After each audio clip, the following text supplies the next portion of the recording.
The gunshots rang through the small town of Willow Creek as Dahlia Morrison pressed her back against the weathered planks of the smokehouse, her heart hammering against her ribs like a wild Mustang.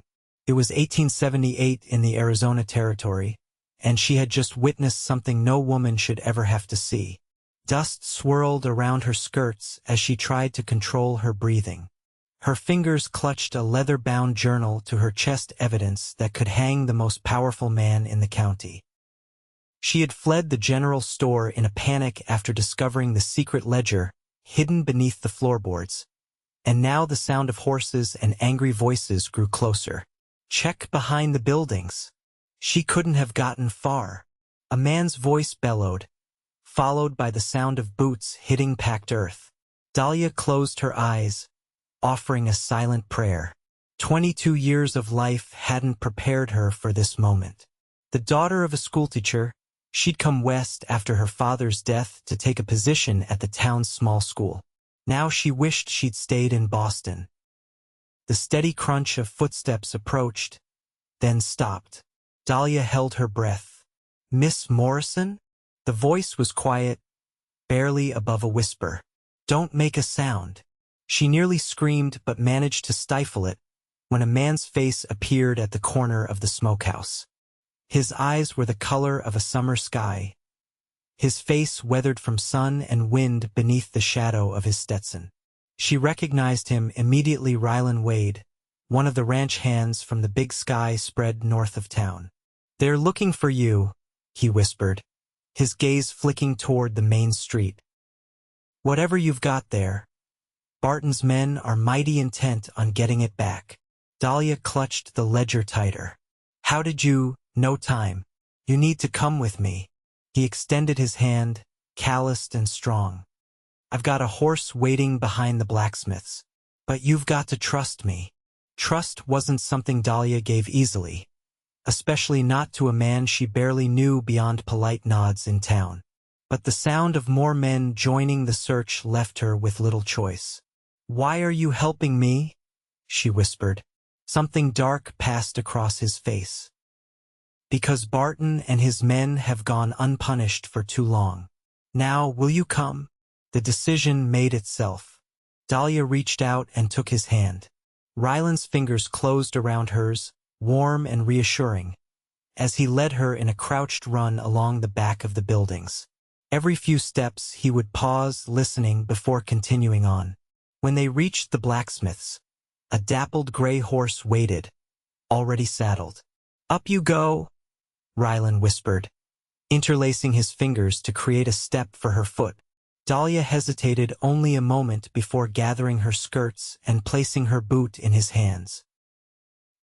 He lifted her effortlessly, and she swung her leg over the saddle, arranging herself as modestly as possible given the circumstances.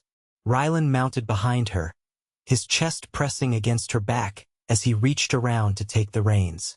The proximity made her breath catch. It wasn't proper for a lady to be so close to a man who wasn't her husband. But propriety seemed a distant concern with Barton's men searching for her. "Hold tight to that ledger and to the saddle horn," he instructed, his breath warm against her ear. "We're going to have to ride hard." Before she could respond, he clicked his tongue and the horse shot forward. They skirted the edge of town, keeping to the shadows until they reached the open desert. Then Rylan gave the horse its head, and they galloped into the vastness of the Arizona landscape, leaving Willow Creek and its dangers behind. The sun beat down mercilessly as they rode, the distant mountains shimmering in the heat. Rylan kept them moving at a steady pace, occasionally looking back over his shoulder to ensure they weren't being followed. Dahlia remained silent, the reality of her situation slowly sinking in. She was essentially a fugitive now, fleeing with a man she barely knew into the wilderness. After what felt like hours, Rylan guided the horse into a small canyon where a stream trickled between rock walls.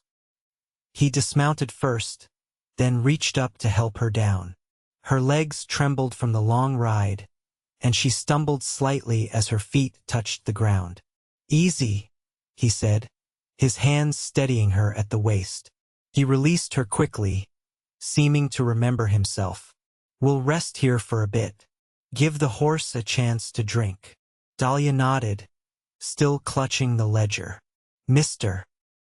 Wade, Rylan," he corrected, leading the horse to the stream. "Seems we're well past formalities now, Miss Morrison." "Dahlia," she offered in return. "And I need to thank you, but I also need to understand why you risked yourself to help me." Rylan removed his hat, revealing dark hair that curled slightly at the ends. He ran a hand through it before replacing the Stetson. "I've been watching Barton and his operation for some time now. The man's got half the county officials in his pocket, runs illegal cattle operations, forces smaller ranchers out. And worse. Dahlia prompted.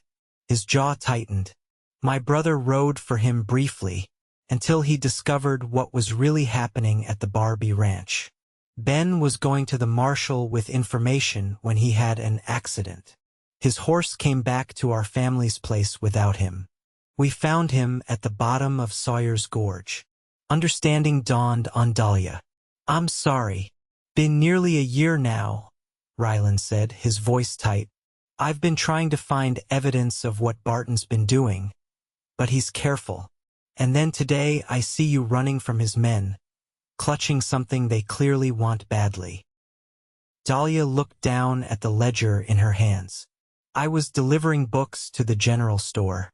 Mr. Hopkins, the owner, wasn't there, but he told me I could leave them on his desk in the back room. I knocked over some papers, and when I bent to pick them up, I noticed the floorboard was loose." She paused.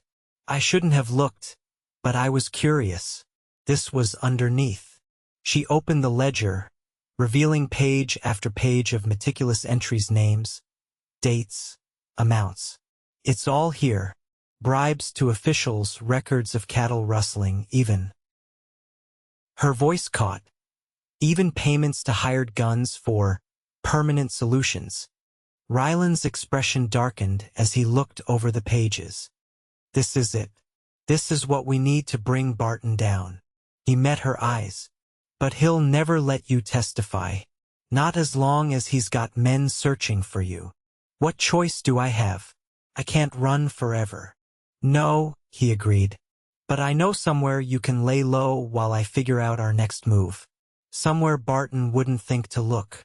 "Where?" "My family's old cabin. It's about half a day's ride from here, up in the foothills. My pa built it when he first came west, before he had the means to establish our ranch. No one uses it much anymore, except occasionally for hunting trips." Dahlia considered this. Going with him meant putting her trust completely in a man she barely knew.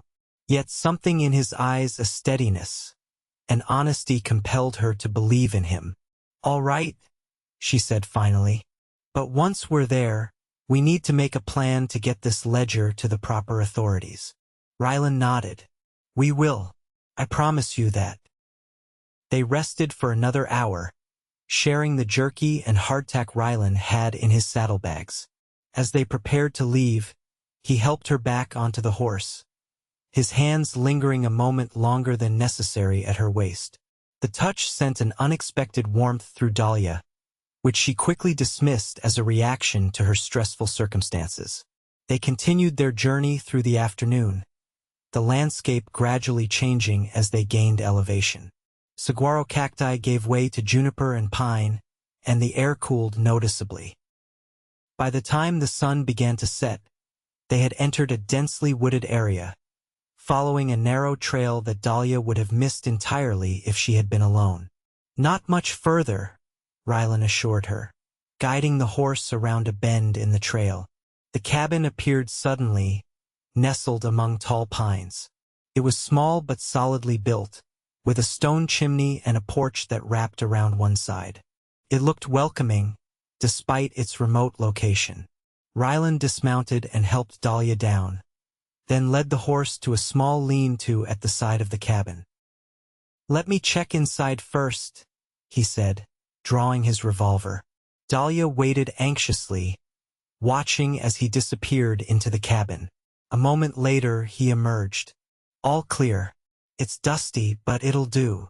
The interior was simple: a main room with a fireplace, a small table with chairs, and a narrow bed in one corner. A second, even smaller room held another bed. It was rustic but clean, despite the layer of dust that covered everything. "I'll sleep out here," Rylan said, gesturing to the main room. "You can take the back room. There's a creek about 50 yards behind the cabin for water, and I'll see about getting us something to eat."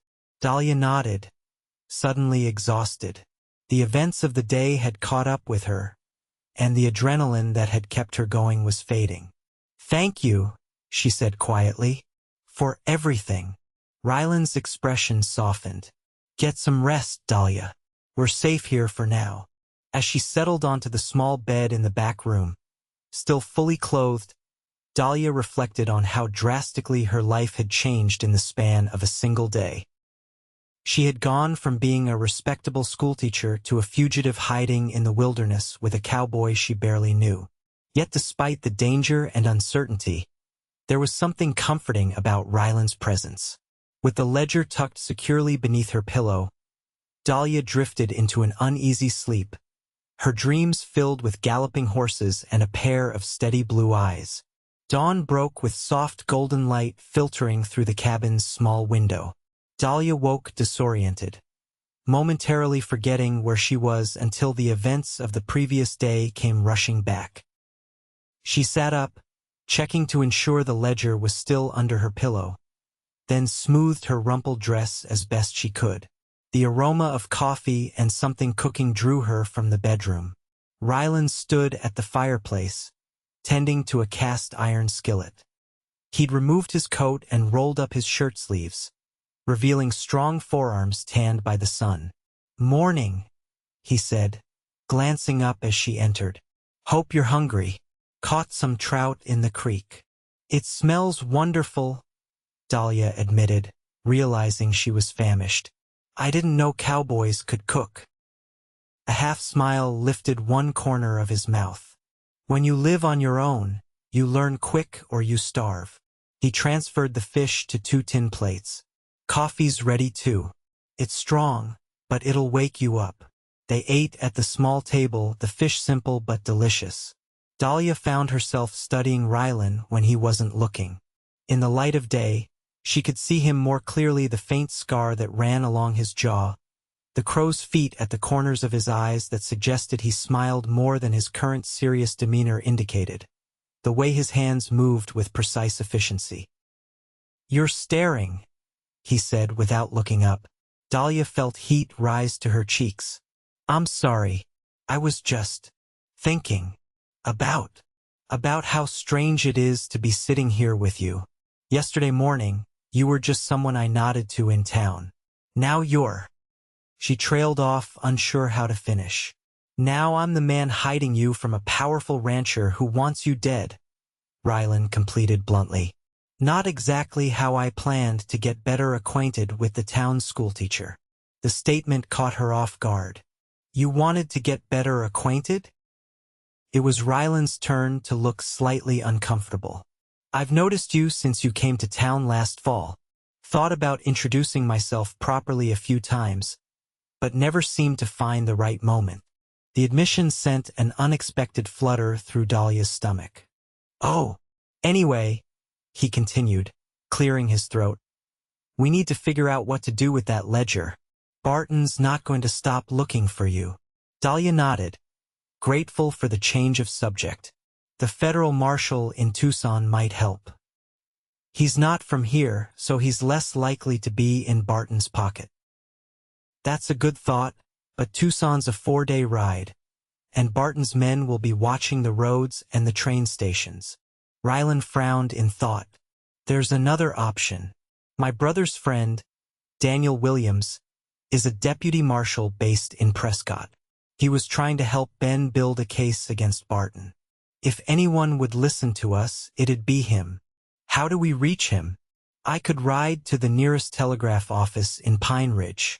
It's about half a day from here. Send a message asking him to meet us." Dahlia considered this. You'd leave me here alone? It's safer than you coming with me. The fewer people who see you, the better. She knew he was right, but the thought of being alone in the remote cabin made her nervous.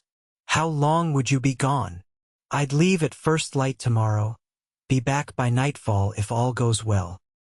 He must have seen the apprehension on her face because he added, There's a rifle in that cabinet. Do you know how to use it? Dahlia shook her head. I've never fired a gun. Rylan stood. Then that's the first order of business today.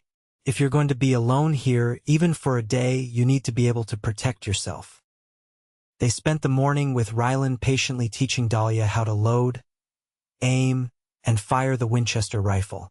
Her first shot went wild, the recoil nearly knocking her over, but by midday, she was hitting the targets he'd set up with reasonable accuracy. You're a quick study, he said, sounding impressed. Most folks take longer to get comfortable with a firearm.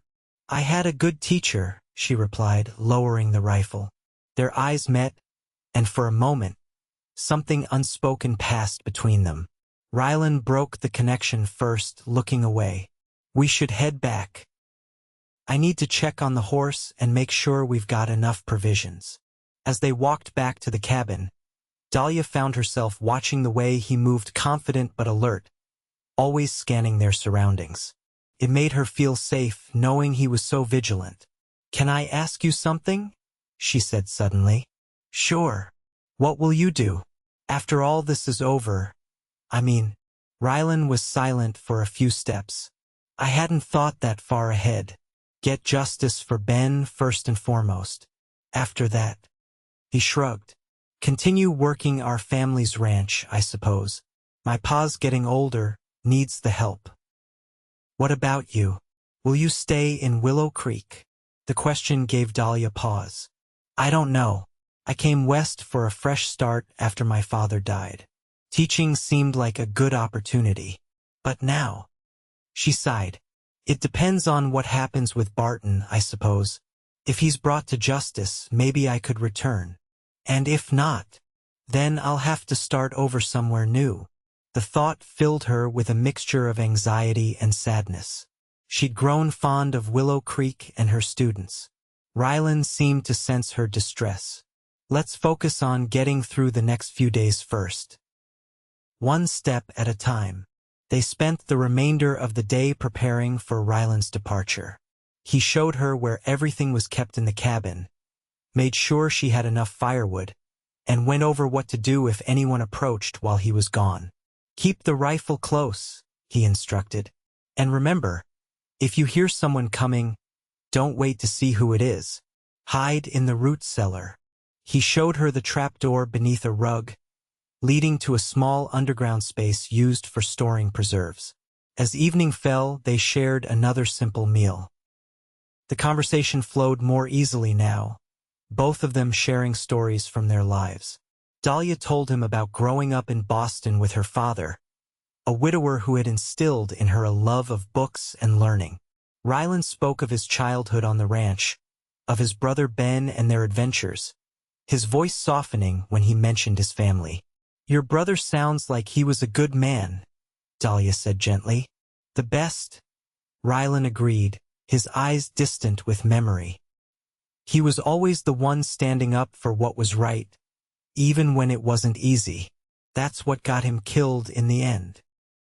You're standing up now, she pointed out, helping me, risking yourself to bring Barton to justice. He met her gaze. I owe it to Ben, and to everyone else Barton has hurt.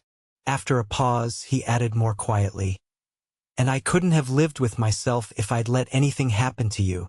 The sincerity in his voice made something warm unfurl in Dahlia's chest. She found herself looking at his hands on the table, strong and capable, remembering how they had felt when he steadied her. I should turn in, Rylan said, breaking the moment. Need to leave early. Dahlia nodded, suddenly shy. Of course. Good night, Rylan. Good night, Dahlia.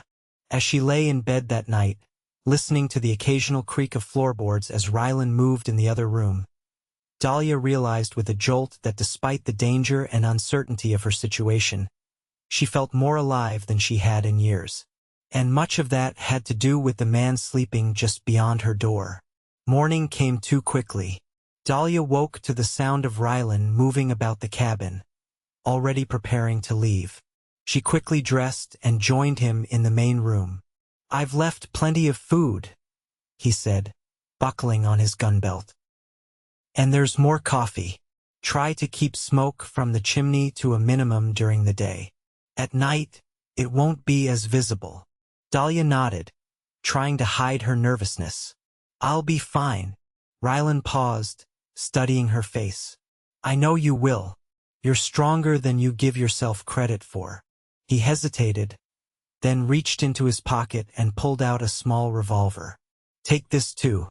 It's easier to handle than the rifle if you need it up close." She accepted the weapon, feeling its weight in her palm. "Thank you. I'll be back before dark." He picked up his hat and settled it on his head. "Keep that ledger safe." They walked together to where his horse was saddled and waiting. As Rylan prepared to mount, Dahlia was suddenly seized by the fear that she might never see him again. "Be careful," she said, her voice barely above a whisper. He turned to her, and for a moment, she thought he might say something more. Instead, he reached out and briefly squeezed her hand. "Lock the door behind me." Then he was in the saddle, tipping his hat once before turning the horse and disappearing down the trail. Dahlia stood watching long after he had gone from sight, the morning air cool against her skin. The day stretched endlessly before her. Dahlia tried to keep busy, cleaning the already tidy cabin, reading passages from the Bible she found on a shelf, and practicing loading and unloading the revolver Rylan had given her. But her thoughts kept returning to him, wondering if he had reached Pine Ridge safely, if he had been able to contact the deputy marshal. By late afternoon, she found herself constantly going to the window, straining to hear the sound of approaching hoofbeats. The forest remained stubbornly silent. As the sun began to dip toward the horizon, Dahlia's anxiety grew. Rylan had promised to be back by nightfall. She paced the cabin, the revolver never far from her reach. The sudden whinny of a horse sent her heart racing. She rushed to the window, relief flooding through her at the sight of Rylan's familiar figure approaching on horseback. But the relief turned quickly to alarm when she realized he was slumped forward in the saddle, one arm pressed against his side. Dahlia flung open the door and ran to him as he reined the horse to a stop. "Rylan! What happened?" "Barton's men," he grunted, sliding awkwardly from the saddle. "They were in Pine Ridge. Must have figured I'd try to make contact with someone." He stumbled, and Dahlia moved quickly to support him. "You're hurt?" she gasped, seeing the blood that had soaked through his shirt. "It's not too bad. Bullet grazed my side. Lost some blood, but nothing vital got hit." Despite his reassurance, his face was pale, his breathing labored. With Dahlia's help, Rylan made it into the cabin and to the bed in the main room. She eased him down, then quickly fetched water from the bucket by the fireplace. "We need to clean the wound," she said, trying to keep her voice steady despite her rising panic. "Can you get your shirt off?" Rylan attempted to comply, but winced in pain. Dahlia gently helped him, unbuttoning his shirt and easing it away from the wound. The sight of his bare chest, muscled and tanned except for the angry red gash along his left side, caused her breath to catch. She quickly focused on the task at hand. The bullet had indeed only grazed him, but it had left a deep furrow that was still bleeding sluggishly.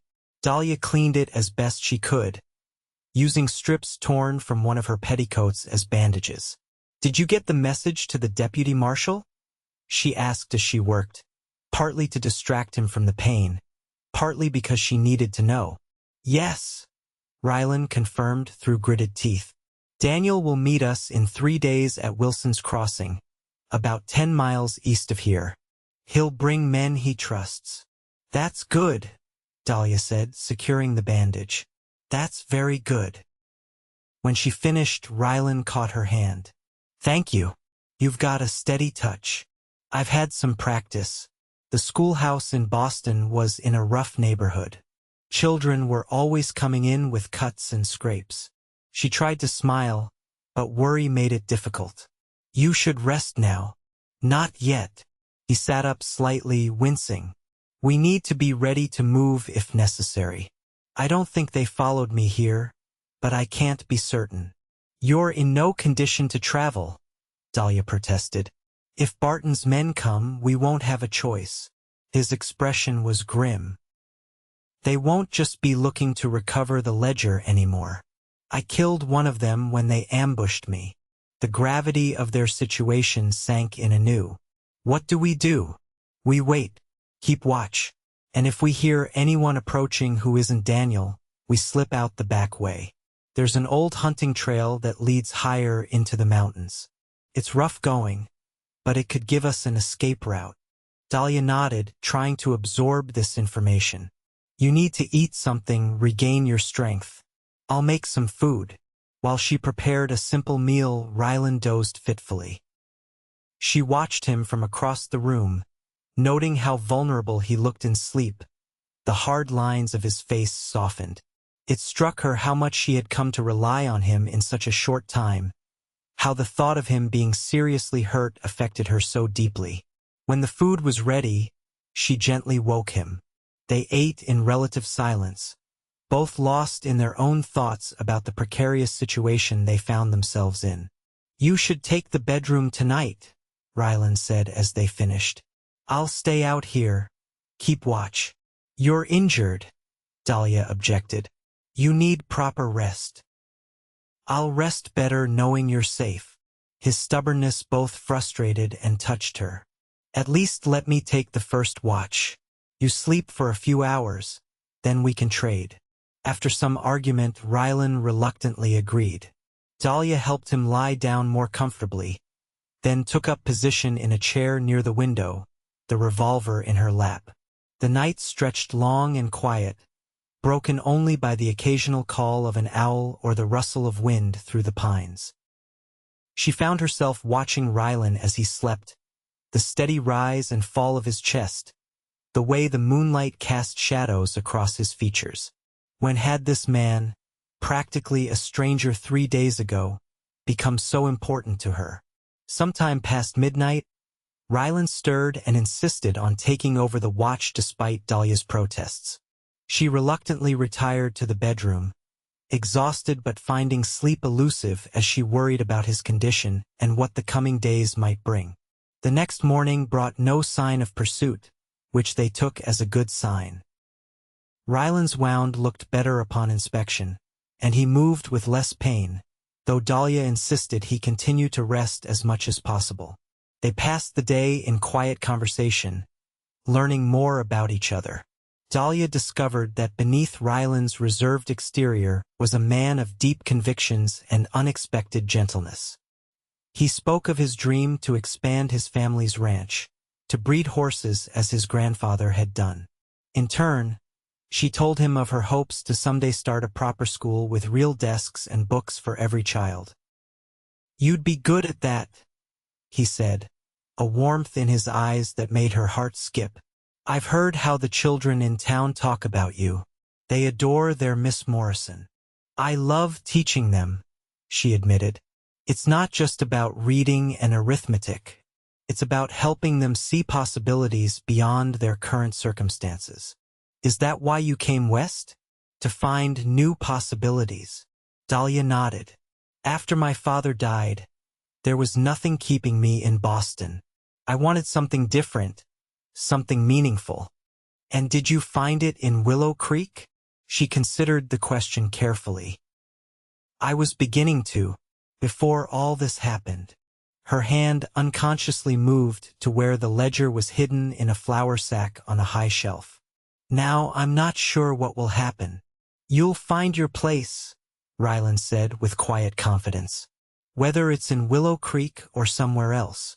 As evening approached, they prepared a more substantial meal together, working side by side in companionable silence. Occasionally their hands would brush as they passed utensils or ingredients, each touch sending a small current of awareness through Dahlia. After they ate, Rylan checked his revolver and rifle, ensuring both were clean and ready if needed. Dahlia watched him, admiring the sure way his hands moved over the weapons. "What will you do?" she asked suddenly. "After we meet with Deputy Marshal Williams and this is all over?" Rylan looked up, his expression thoughtful. "I haven't really considered it. Getting justice for Ben has consumed me for so long. But after that," she pressed, "what do you want for yourself?" He was quiet for a long moment. "I want peace, I suppose. A chance to build something lasting. A home. A family eventually." His eyes met hers. "What about you?" The question hung in the air between them, weighted with unspoken possibilities. "I want to belong somewhere," Dahlia said softly. "To make a difference in people's lives. To matter to someone." "You matter, Dahlia." The intensity in his voice made her breath catch. "More than you know." Before she could respond, a distant sound caught their attention, the faint but unmistakable rhythm of approaching horses. Rylan was on his feet in an instant, wincing slightly from his injury but moving with purpose. "Get your things." Quickly. Dahlia grabbed the ledger from its hiding place while Rylan extinguished the lamps. They moved silently through the cabin, gathering only what was essential ammunition, food, canteens of water. "How many?" she whispered, fear tightening her throat. "Can't tell yet. At least 3, maybe more." Rylan checked out the window once more, then turned to her. "We need to go. Now." They slipped out the back door of the cabin and into the darkness of the forest. Rylan had already saddled his horse earlier as a precaution, and it waited patiently tied to a tree a short distance away. He helped Dahlia mount, then swung up behind her, his arm circling her waist as he took the reins. "Hold tight," he murmured against her ear. "The trail is rough." They moved through the forest at a careful pace, Rylan guiding the horse along a narrow path that Dahlia could barely discern in the moonlight. Behind them, the sounds of men shouting indicated that Barton's men had reached the cabin and discovered it empty.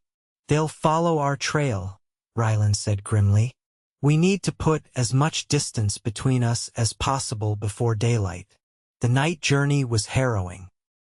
The trail wound higher into the mountains, sometimes so steep that Dahlia had to cling to the saddle horn to keep from sliding backward against Rylan.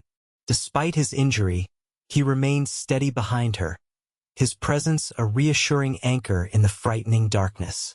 They rode for hours, stopping only when necessary to rest the horse. By the time dawn began to lighten the eastern sky, they had reached a high ridge overlooking a vast expanse of wilderness. "We'll rest here for a bit," Rylan decided, dismounting stiffly and helping Dahlia down. "Need to let the horse recover, and I want to check if we're being followed." While Rylan scouted the trail behind them, Dahlia unsaddled the horse and gave it water from a small stream that trickled down the rocks.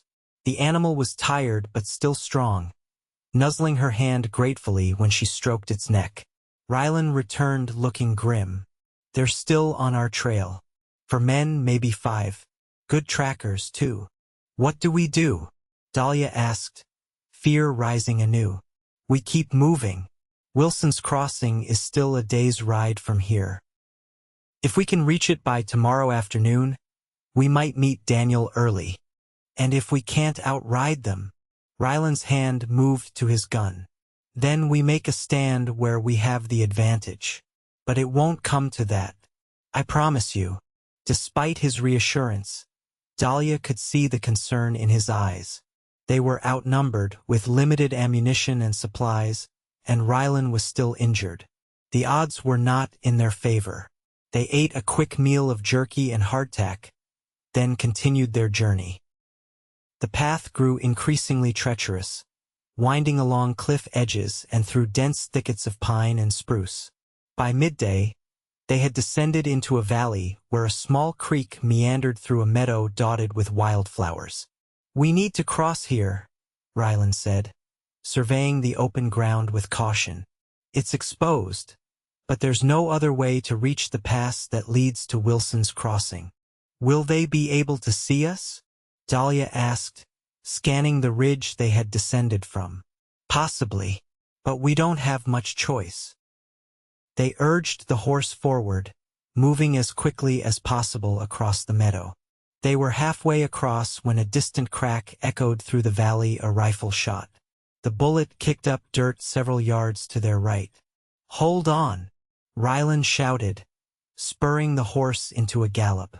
More shots followed as they raced for the treeline on the far side of the meadow. Dahlia's heart pounded in her ears, her arms wrapped tightly around the saddle horn as Rylan pressed them forward.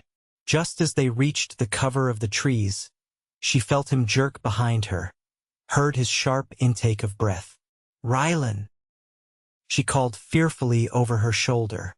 "Keep going," he managed, his voice strained. "Don't stop." They continued deeper into the forest until the sounds of pursuit faded. Only then did Rylan pull the horse to a stop, slumping slightly against Dahlia's back. "You're hit," she said, turning to see his face pale with pain. "It's nothing," he tried to assure her, but the growing stain of blood on his upper arm belied his words. Dahlia quickly dismounted and helped him down, guiding him to sit against a tree trunk. She tore away the fabric of his shirt to reveal a bullet wound in his left shoulder, bleeding steadily. "We need to stop the bleeding," she said, fighting to keep her voice calm as she used strips from her petticoat to bind the wound tightly. "Dahlia," Rylan's voice was serious, his eyes holding hers. "You need to go on without me. Take the horse, get to Wilson's Crossing. Find Daniel." "No." The word came out sharper than she intended. "I'm not leaving you. They're getting closer. You have a better chance on your own. I'll only slow you down." Dahlia tied off the bandage with a firm knot. "I said no. We started this together, and we'll finish it together." She met his gaze unflinchingly. "Can you still ride?" A mix of emotions crossed his face: frustration, admiration, something deeper that made her breath catch. Finally, he nodded. "For a while, at least. Then we keep moving." She helped him to his feet, supporting him as they returned to the horse. It took considerable effort to get him mounted, but once he was in the saddle, she climbed up in front of him. "Which way?" "Northeast," he directed, his voice weaker than before. "Through that pass between the peaks." They continued their journey, Dahlia now taking a more active role in guiding the horse while Rylan focused on staying upright. She could feel him occasionally leaning more heavily against her back, his breathing becoming increasingly labored. By late afternoon, dark clouds had gathered over the mountains, and the first drops of rain began to fall. The temperature dropped rapidly, and soon they were riding through a steady downpour that reduced visibility to mere yards. "We need shelter," Dahlia called over her shoulder, feeling Rylan shiver against her. "You're getting too cold." "There's an old line shack," he managed through chattering teeth, "used by cowboys during roundup. Should be just ahead." They found the shack nestled against a rock outcropping, a crude, one-room structure with a sagging roof, but intact enough to provide shelter from the storm. Dahlia helped Rylan inside, alarmed by how much he needed to lean on her, how cold his skin felt to the touch. The interior was dusty but dry, with a small fireplace, a narrow cot, and little else. Dahlia quickly gathered what she could find and started a fire, grateful for the matches Rylan had packed. "We need to get you warm," she said, helping him out of his wet coat and shirt. The bandage on his shoulder was soaked through with both rain and blood.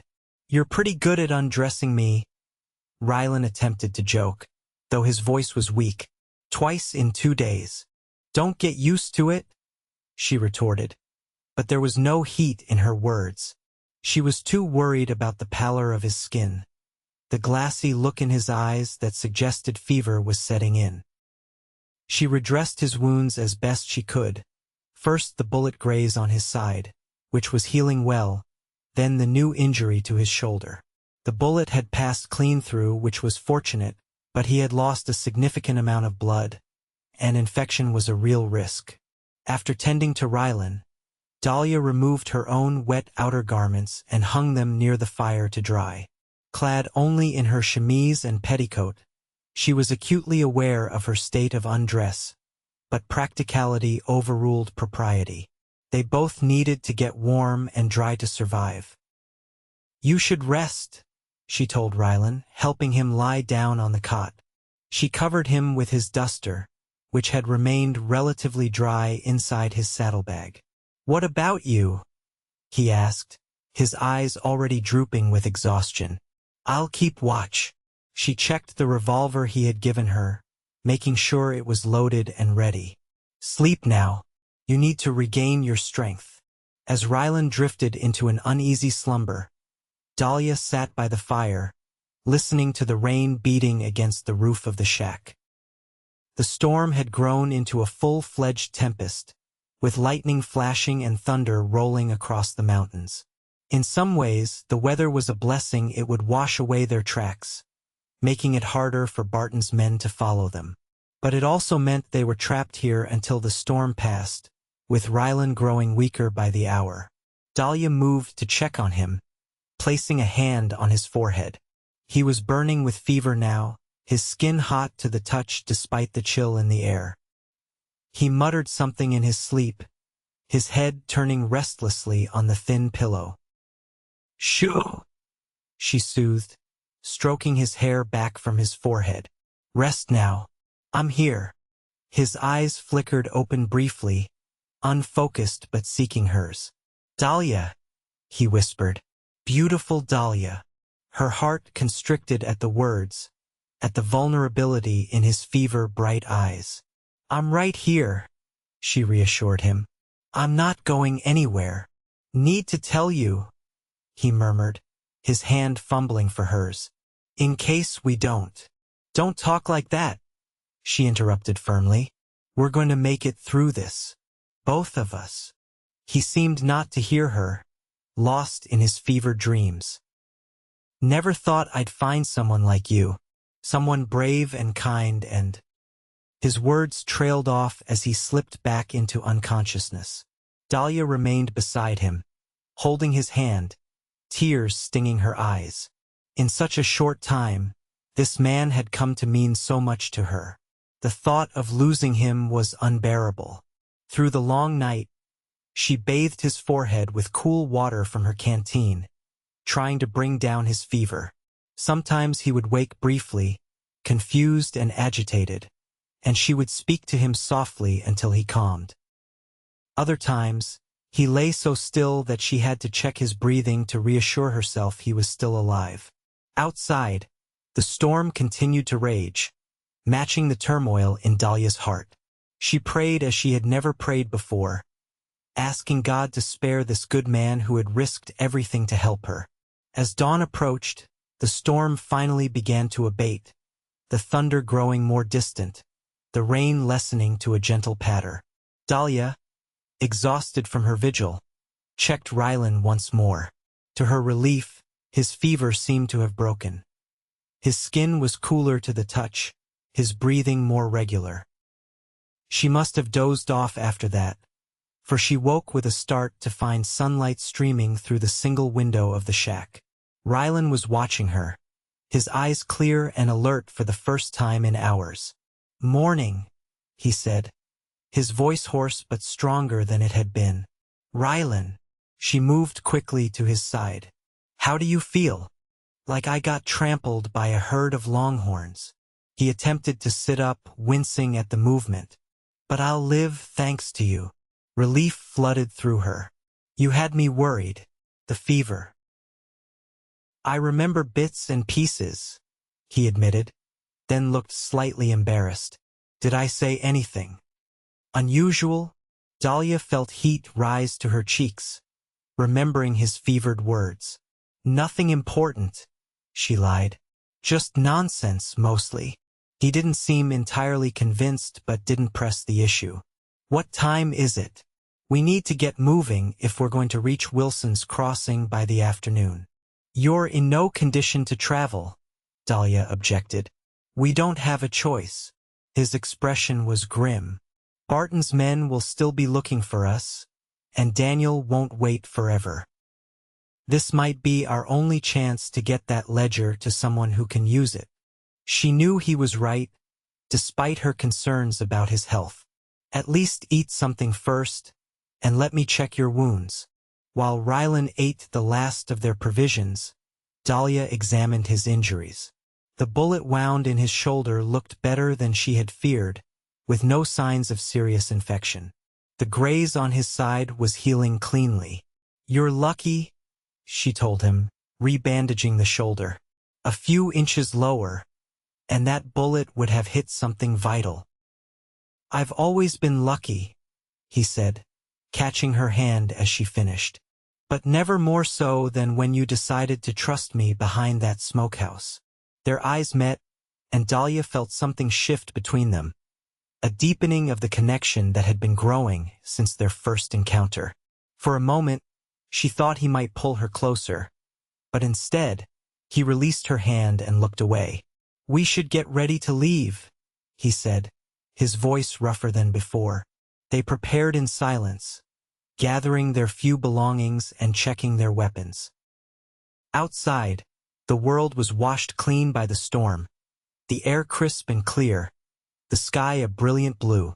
Rylan insisted on riding on his own, though Dahlia could see how much effort it took for him to mount. They set off toward Wilson's Crossing, following a trail that wound through forests of pine and aspen, occasionally opening to reveal breathtaking vistas of the mountains. They rode mostly in silence, both alert for any sign of pursuit. By midday, they had reached a ridge overlooking a narrow valley with a small river meandering through it. In the distance, Dahlia could make out what appeared to be a cluster of buildings. Wilson's Crossing, Rylan confirmed, following her gaze. Used to be a mining town until the silver played out. Now it's just a trading post and a few cabins. Daniel said he'd meet us at the trading post. Do you think he's already there? Dahlia asked. Only one way to find out. Rylan urged his horse forward, down the steep trail that led to the valley floor. As they approached the settlement, Dahlia felt a mixture of hope and trepidation. If Deputy Marshal Williams was waiting as promised, their ordeal might soon be over. But if Barton's men had somehow gotten there first. The trading post was a long, low building with a covered porch running its length. As they drew near, Dahlia saw a man step out onto the porch, tall and lean, wearing a badge on his vest. Behind him, two other men appeared, similarly badged. That's Daniel, Rylan said, relief evident in his voice. And he brought help.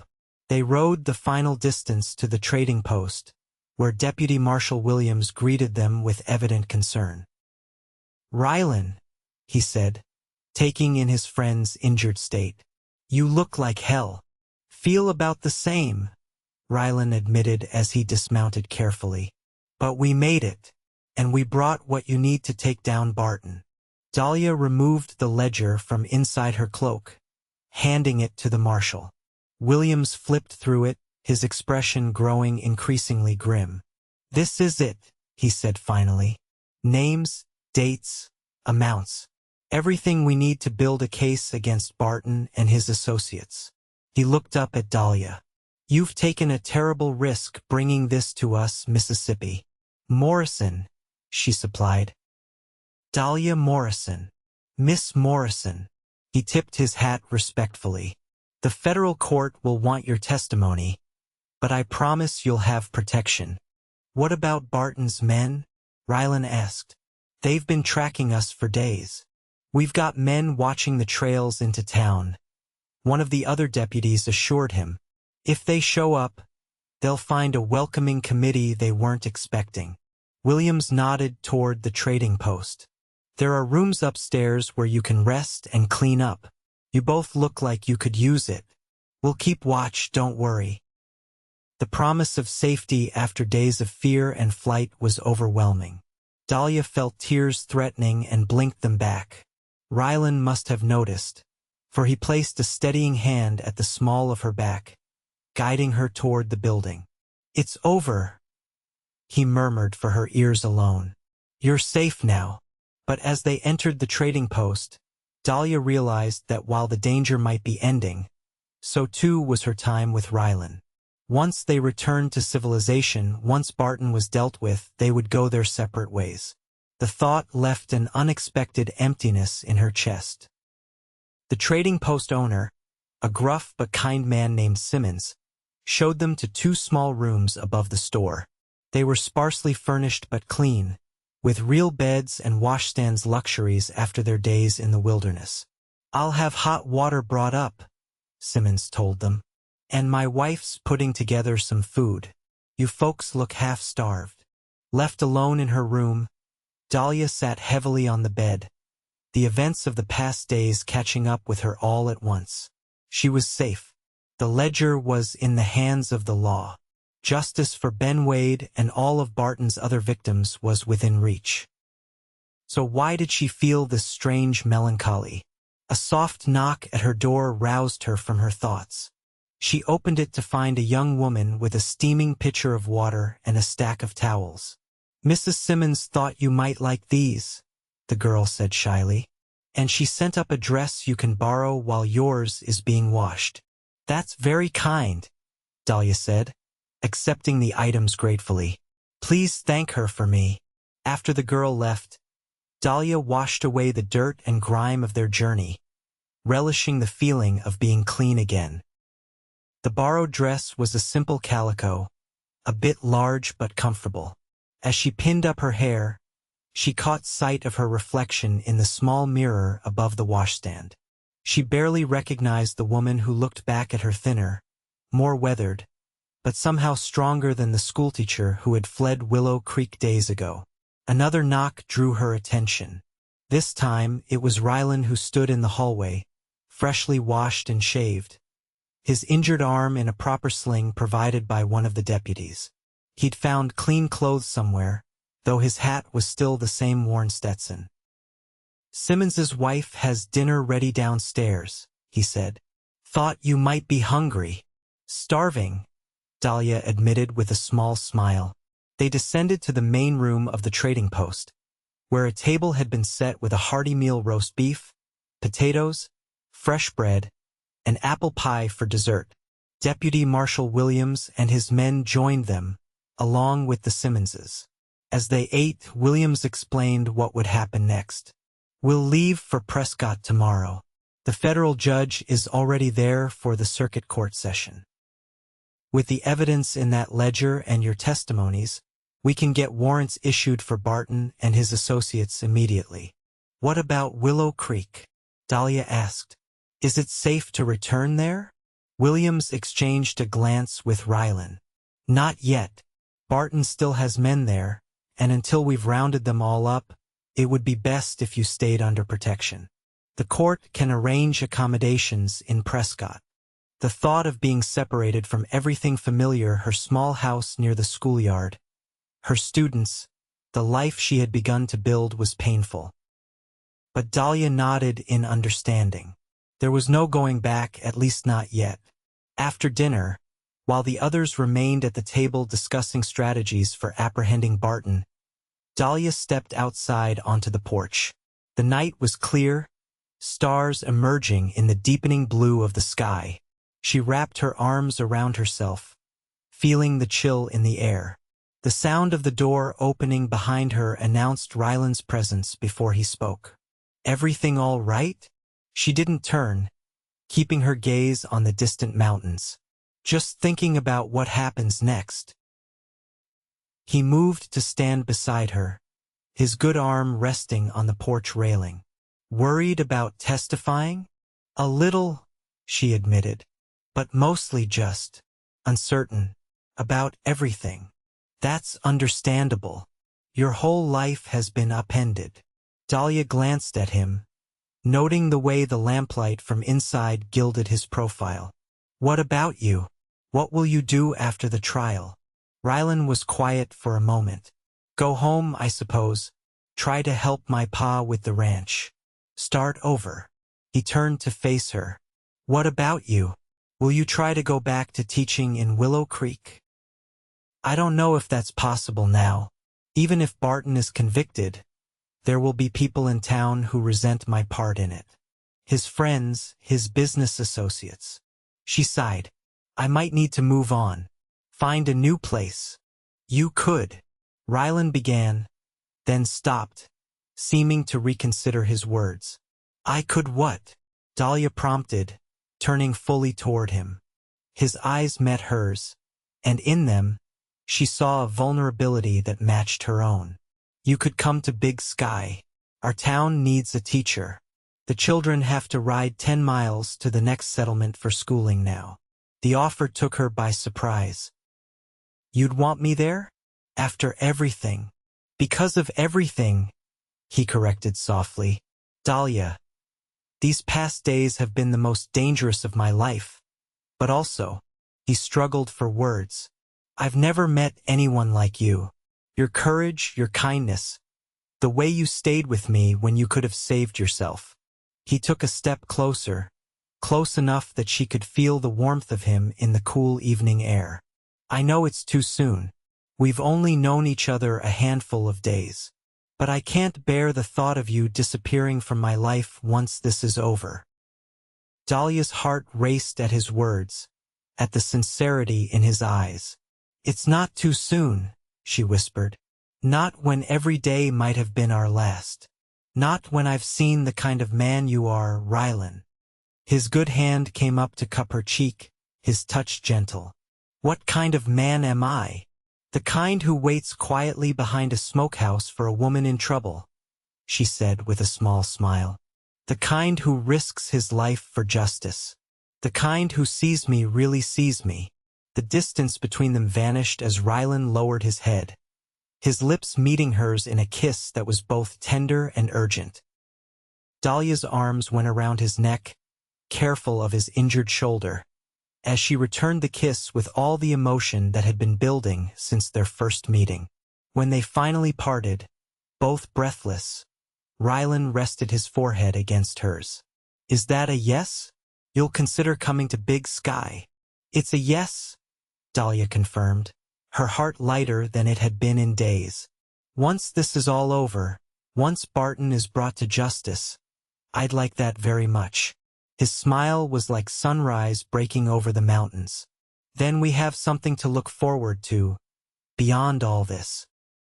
They stayed on the porch a while longer, talking quietly of possibilities, of hopes for the future, of a life that might include both justice and joy. When they finally returned inside, Deputy Marshal Williams gave them a knowing look but said nothing. That night, as Dahlia lay in a real bed for the first time in days, she found herself thinking not of the dangers they had faced or the challenges still ahead, but of Rylan, his strength, his gentleness, the way his eyes crinkled at the corners when he smiled.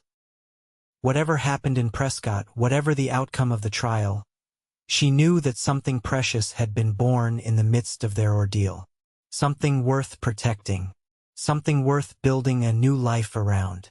Morning brought clear skies and the preparations for their journey to Prescott. Deputy Marshal Williams had arranged for a wagon to transport them, reasoning that it would be more comfortable for Rylan given his injuries. As they loaded their few belongings, Dahlia noticed a group of riders approaching from the east, 3 men, moving at a steady pace. Her heart jumped with alarm until Williams stepped forward, raising a hand in greeting. "That'll be the rest of my deputies," he explained. "I sent for additional men once I knew we had the evidence against Barton." The newcomers dismounted, conferring briefly with Williams before one of them approached Dahlia and Rylan.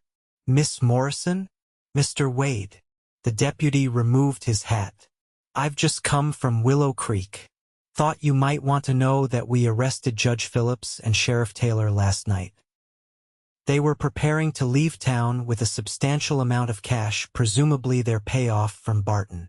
And Barton himself? Rylan asked. Still at large, but we've got men watching all the routes out of the territory.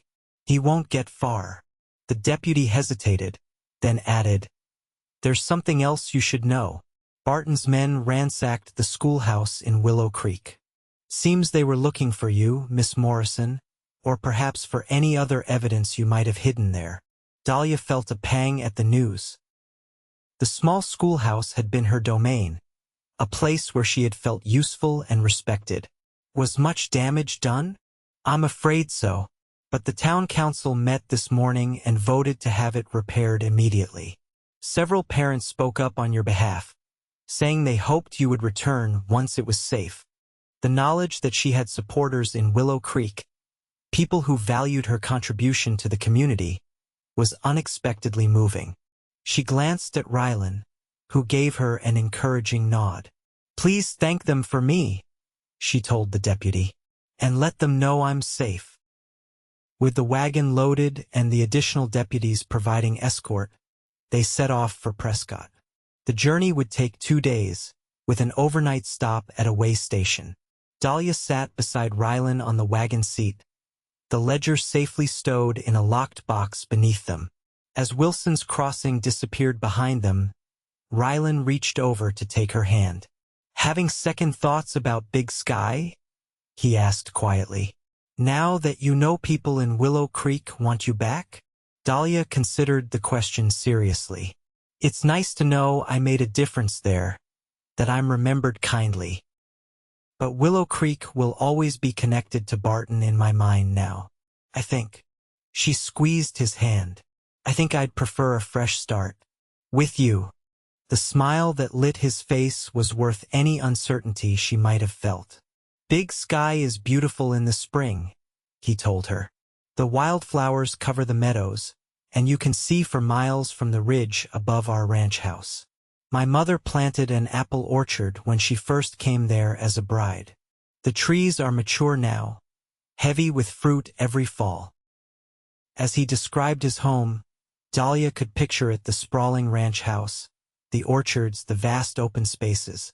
It sounded like a place where one could put down roots, build a life, find peace after turmoil.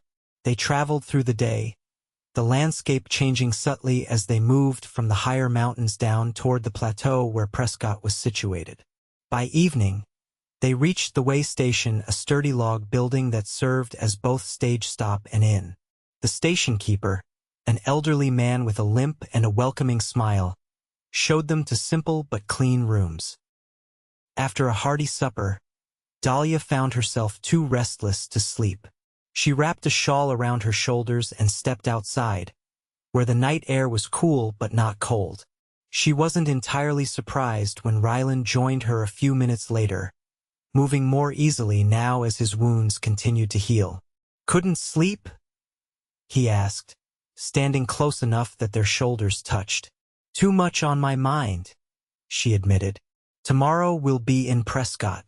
The trial could start within days. Are you nervous about testifying? A little, she confessed. I've never been in a courtroom before. But mostly I'm thinking about what comes after, how different everything will be.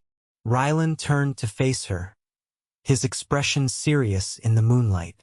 Dahlia, I want you to know that whatever you decide, whether it's coming to Big Sky or returning to Willow Creek or going somewhere else entirely, I support your choice. These past days have been extraordinary circumstances. I wouldn't hold you to anything said in the midst of danger. His consideration touched her deeply. Are you trying to give me a way out, Rylan Wade? A ghost of a smile crossed his face. Just making sure you know you have choices, that you're not obligated by a few kisses and some talk of the future. Dahlia stepped closer, resting her hands on his chest, feeling the steady beat of his heart beneath her palm. Those weren't just a few kisses to me, and it wasn't just talk. She looked up at him, wanting him to see the certainty in her eyes. What I feel for you began before the danger, when I would see you in town and wonder about the quiet cowboy with the kind eyes. Everything that's happened since has only confirmed what I suspected then, that you're a man worth knowing. Worth loving. The word hung between them, new and significant. Rylan's hands came up to frame her face, his touch reverent. Loving, he repeated softly. Is that what this is? I think it might be, she whispered. I've never felt this way before, but I can't imagine what else could grow so quickly and feel so right. He kissed her then, a kiss that spoke of longing and promise and possibilities. When they parted, his eyes were bright with emotion. I think I started falling in love with you the moment you took my hand behind that smokehouse. Terrified but still standing your ground, still making choices even when they were hard ones. Dahlia's heart soared at his words. So we're agreed? This is real, whatever happens next. As real as anything I've ever known? Rylan confirmed, pulling her gently into his arms, mindful of his healing wounds. They stood together under the vast canopy of stars, two people who had found each other in the most unlikely of circumstances, who had faced danger together and emerged stronger for it. Whatever challenges lay ahead, the trial, the rebuilding of their lives, the merging of two separate paths into one shared journey, they would face them together. The following day brought them to Prescott, a bustling town that served as the territorial capital. Deputy Marshal Williams led them directly to the federal courthouse, where Judge Harrison was waiting to hear their evidence. The judge, a stern-faced man with a reputation for fairness, listened gravely as Dahlia and Rylan recounted the events that had brought them there. The ledger was examined, its contents causing visible shock among the court officials. This is the most comprehensive evidence of corruption I've seen in 20 years on the bench, Judge Harrison declared. Warrants will be issued immediately for all individuals named in this document. Deputy Marshal Williams, I'm authorizing you to assemble whatever force is necessary to apprehend these men. To Dahlia and Rylan, he added, you've performed an extraordinary service to justice, at great personal risk. The court will ensure your safety until these arrests are complete. Quarters have been arranged for you at the Prescott Hotel, with guards posted. The next weeks passed in a blur of depositions and preparations for the trial. True to the judge's word, they were kept under protection, though as news arrived of arrests, first the corrupt officials in Willow Creek, then Barton's hired guns, and finally Barton himself, captured trying to flee to Mexico, the sense of immediate danger gradually receded. Through it all, Rylan remained at Dahlia's side, their bond deepening with each passing day. They took meals together, walked the streets of Prescott under guard, and spent long evenings talking about their pasts and their hopes for the future. Dahlia learned about Rylan's childhood on the ranch, about his close relationship with his brother Ben, about his father who had built the Big Sky Spread from nothing. In turn, she shared stories of growing up in Boston with her scholarly father, of her mother who had died when Dahlia was young, of her decision to come west seeking a different life. When the trial finally began, it attracted attention from across the territory. Barton, once one of the most powerful men in Arizona, sat in the defendant's box, his arrogance diminished but not entirely gone. Beside him were his associates, the corrupt officials, the hired guns who had carried out his orders. Dahlia's testimony came early in the proceedings. She took the stand with trepidation, but as she began to speak, her voice grew stronger. She told of finding the ledger, of fleeing Willow Creek, of the pursuit and the evidence contained in the book. Throughout her testimony, she kept her eyes on Rylan, drawing strength from his steady presence. Cross-examination was grueling, with Barton's lawyer attempting to discredit her, suggesting she had stolen the ledger for personal gain or that she had misinterpreted its contents. But Dahlia remained composed, her answers clear and consistent. When she was finally dismissed from the stand, Judge Harrison addressed her directly. Miss Morrison, the court thanks you for your courage. You may step down. Rylan testified next, detailing his brother's death and his own role in helping Dahlia escape with the evidence. His calm recounting of events, his obvious integrity, made a strong impression on the jury. The trial lasted 2 weeks, with witness after witness confirming the patterns of corruption and violence outlined in the ledger. By the time the jury retired to deliberate, there was little doubt about the outcome. The verdict, when it came, was swift and unanimous. Guilty on all counts. Judge Harrison sentenced Barton to 20 years in the territorial prison, with similar sentences for his closest associates. The courtroom erupted in a buzz of conversation as the defendants were led away. Outside the courthouse, Deputy Marshal Williams shook their hands warmly. "It's over," he told them. "Barton's operation is dismantled. The territory owes you both a debt that can never be repaid." "What happens now?" Dahlia asked, still processing the reality that the danger had truly passed. "Now you're free to go wherever you choose," Williams said. "Your protection detail will be withdrawn tomorrow. The court has authorized a reward for your assistance, which should help you make a fresh start." He handed them each an envelope. "It's not a fortune, but it's a token of appreciation." That evening, they sat in the hotel dining room, sharing a celebratory meal. The envelopes lay unopened beside their plates. "Aren't you curious?" Dahlia asked, nodding toward them. Rylan shrugged. "The money doesn't matter much to me. What matters is that Ben's killers have faced justice. And—" he reached across the table to take her hand, "that I found you in the process." Dahlia's heart warmed at his words. "So what now? Do we head to Big Sky? If that's still what you want." His eyes searched hers. "I received a telegram from my father yesterday. He's eager to meet you." "You told him about me?" she asked, surprised. "Of course. I told him I'd met the woman I intend to marry, if she'll have me." Dahlia's breath caught. "Rylan." He squeezed her hand. "I know it's fast. We've only known each other a few weeks. But those weeks have shown me everything I need to know about your character. Your heart. I love you, Dahlia Morrison. I want to build a life with you if you'll let me." Tears blurred her vision as she smiled at him across the table. "Yes," she said simply.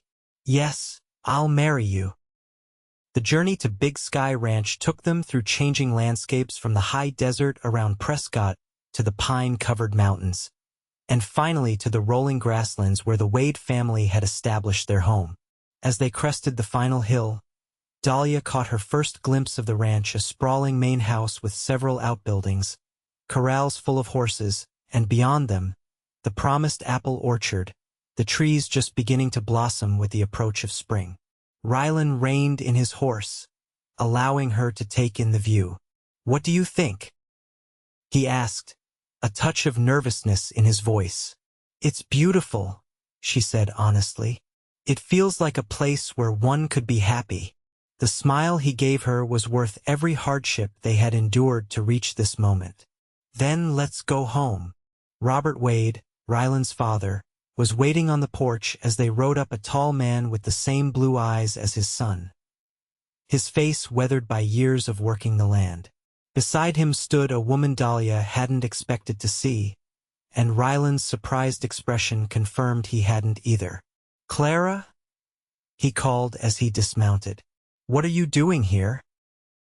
The woman, perhaps in her 50s, with graying hair and a warm smile, stepped forward.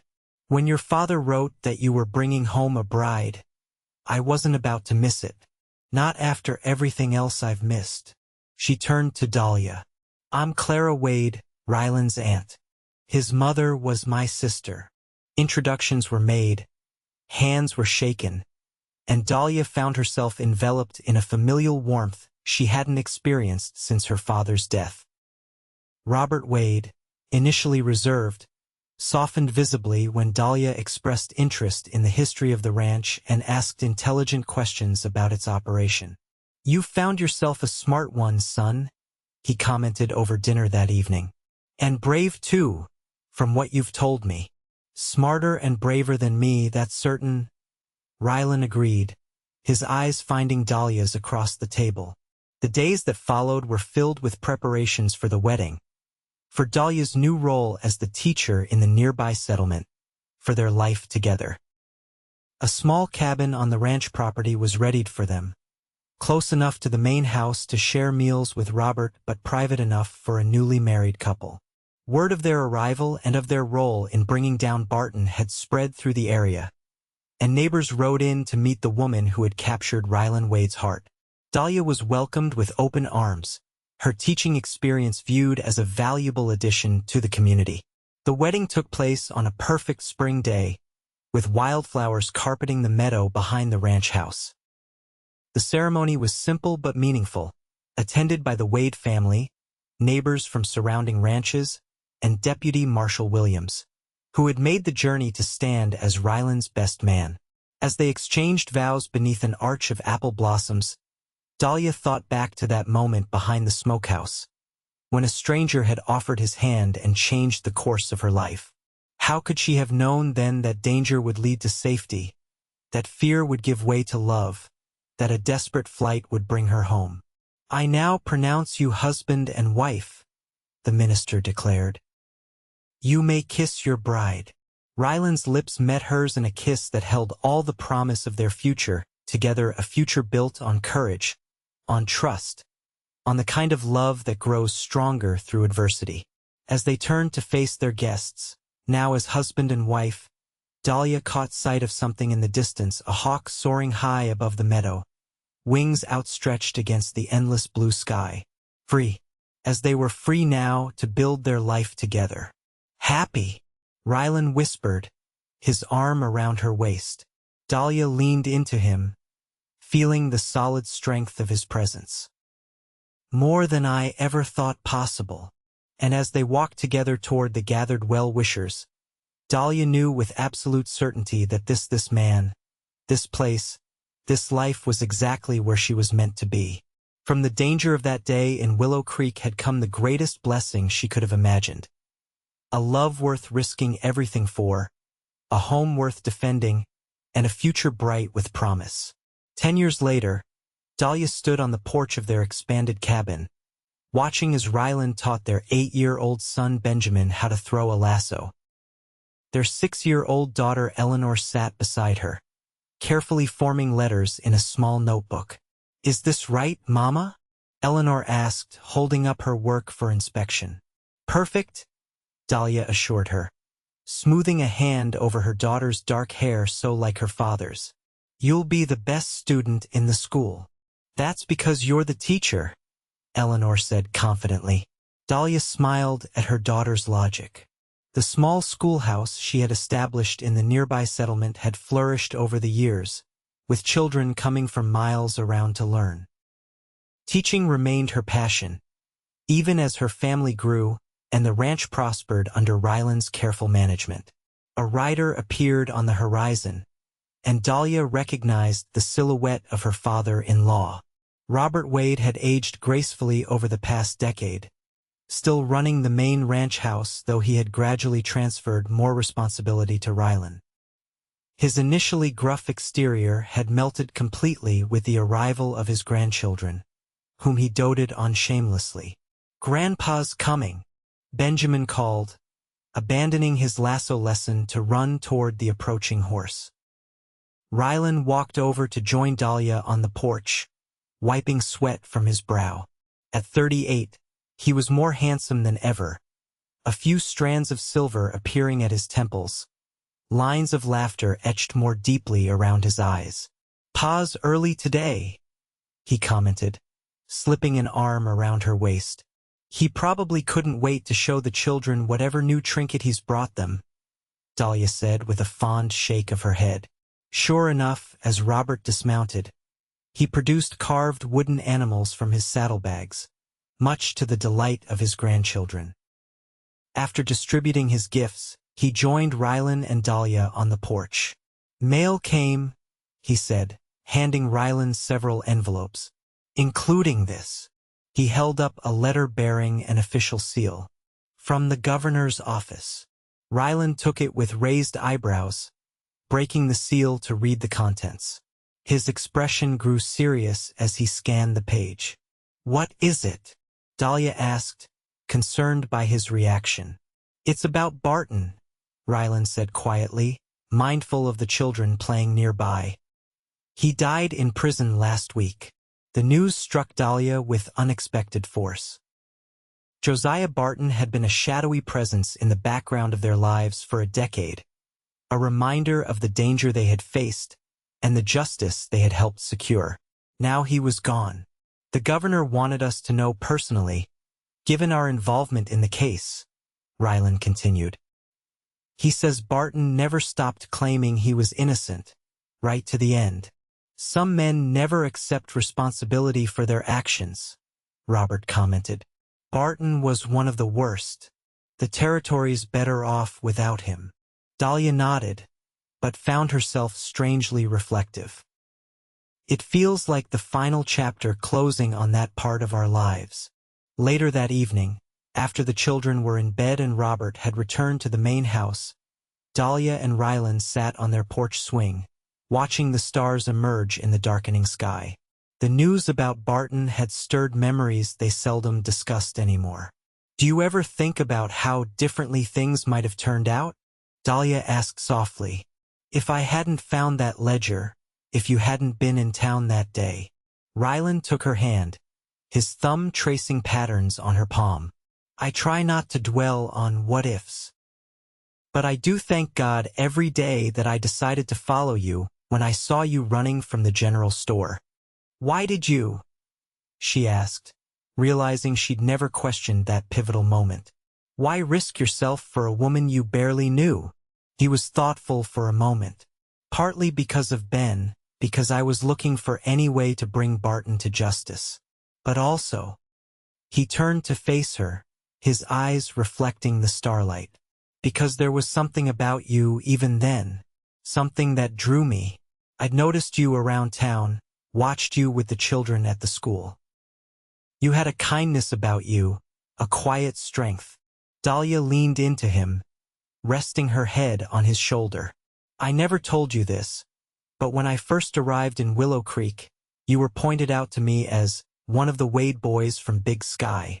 Mrs. Peterson at the boarding house told me you were the most eligible bachelor in the county, but too focused on your ranch to court any of the local girls."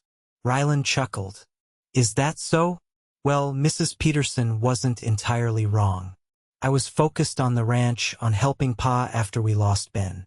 Wasn't looking for love." His arm tightened around her. "But love found me anyway, behind a smokehouse of all places." "It wasn't the most conventional beginning," Dahlia agreed with a smile. "No, but it was ours." Rylan tilted her face up to his. "And I wouldn't change a moment of it, not even the dangerous parts. Because every step led us here, to this life we've built together."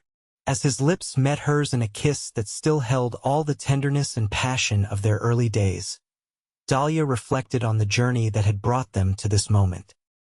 From a frightened schoolteacher hiding behind a smokehouse to a confident woman with a family and purpose. From a cowboy seeking justice to a man who had found not only justice but love and peace.